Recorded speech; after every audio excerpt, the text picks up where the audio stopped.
சாம்பார் நல்லாவே இல்லைன்னு சொல்கிறாங்களா, இந்த மாதிரி ஒரு பொடி செஞ்சு ஒரு ஸ்பூன் போட்டு நல்லா சாம்பார் வச்சு கொடுங்க, சும்மா செம்மையாக இருக்கும். தங்கத்தில் வளைவிலே உங்களுக்கு வாங்கி போடுவாங்க. அந்தளவுக்கு இந்த பொடி வந்து டேஸ்ட் அள்ளி கொடுக்கும்.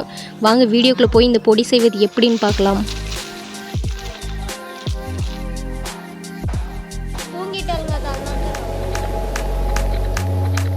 நம்ம முருங்கைக்காய் பொடி செய்வதுக்கு முதல்ல முருங்கைக்காய் எல்லாமே பறித்து எடுத்துடலாங்க.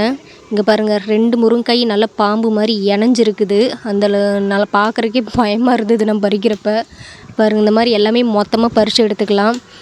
ஒடிக்க நல்லா ஆசையாக இருக்குது. நம்ம நல்லா ஃப்ரெஷ்ஷான முருங்கைக்காயை நல்லா அப்போவே பறித்து நம்ம அரிஞ்சு வெயிலில் காயப்போட போகிறோம். இங்கே பாருங்கள், இந்த மாதிரி எல்லாம் ஒடிச்சு எடுத்துக்கலாம். இது வந்து 3 பேர் சேர்ந்து தாங்க நாங்கள் ஒடிக்கிறோம். ஏன்னா அந்தளவுக்கு காய் நிறைய இருந்தது. நம்ம நிறைய காய் பறிச்சோம்னா தான் காஞ்சதுன்னா கொஞ்சமாக வரும். அதனால நம்ம எல்லா காய்களையுமே பறித்து எடுத்துக்கலாம். ரொம்ப முத்திருச்சுன்னா நல்லா இருக்காது. அதனால் கணக்கான ஸ்டேஜில் இருக்கிறப்பே நாங்கள் காய் எல்லாமே பறித்து எடுத்தாச்சு. இதுக்கப்புறம் இந்த மாதிரி குறுக்க அரிஞ்சு நல்லா பொடியாக அரிஞ்சு இந்த மாதிரி வச்சுக்கலாம். நம்ம இன்னும் நல்லாமே பொடியாக நல்லா நறுக்கி வச்சோம்னா காயை மிக்சிலேயே நம்ம அரைச்சிக்கலாம். அந்தளவுக்கு இருக்கும். இந்த முருங்கைக்காய் பொடியை வந்து நம்ம எல்லா குழம்புக்குமே பயன்படுத்தலாம். 1 ஸ்பூன் போட்டாலே போதும். அந்த அளவுக்கு நல்லா மணமாகவும் இருக்கும், நல்லா வாசனையாகவும், நல்லா குழம்பு பயங்கர டேஸ்ட்டாக இருக்கும். இந்த மாதிரி அரிஞ்சு எல்லாமே எடுத்தாச்சு. இதுக்கப்புறம் நம்ம வந்து காய போட்டுடலாம். இது வந்து நல்லா ஒரு 2 நாள் காயணும். நல்லா காய வச்சு நல்லா எடுத்து பார்த்தா கையில் உடையணும், அந்த அளவுக்கு இருக்குதுங்க. நல்லா உடஞ்சிதுன்னா நம்ம மிக்சியில் போட்டு நல்லா அரைச்சி சலிச்சிக்கலாம். நிறைய இருந்ததுன்னா நம்ம மிஷினில் கொடுத்து கூட அரைச்சிக்கலாம். இந்த மாதிரி நல்லா பரப்பி விட்டுறலாம். நல்லா காயணும். பார்த்திங்களா, பார்க்குறக்கே அழகாக இருக்குது. முருங்கைக்காயை நம்ம அந்தந்த சீசனில் என்னென்ன பண்ணணுமோ அது மாதிரிலாம் பண்ணி வச்சுக்கலாம்.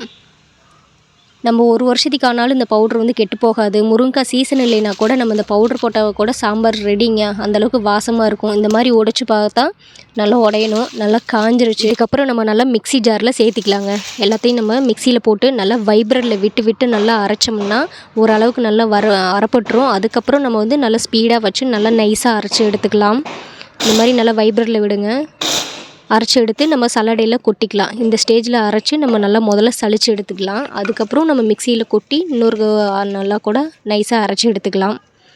இது வந்து சாம்பார், புளிக்குழம்புக்குன்னு எல்லாத்துக்குமே பயன்படுத்தலாம். அவ்வளோ டேஸ்ட்டாக இருக்கும். ஒரு 2 ஸ்பூன் போட்டாலே போதும். செம்ம டேஸ்ட்டாக இருக்கும். குழம்புக்கு எல்லாமே நல்லா இல்லைன்னு சொல்லவே மாட்டாங்க. அந்தளவுக்கு இது டேஸ்ட் கொடுக்கும். இது வந்து நம்ம அந்த பொடி வந்து 1 வருஷம் 1.5 வருஷத்துக்கு வரைக்கும் வச்சுக்கலாம், கெட்டு போகாது. இங்கே பார்த்திங்களா, பொடி பார்த்திங்களா எப்படி இருக்குன்னு. நல்லா நைஸாக அரைச்சாச்சு.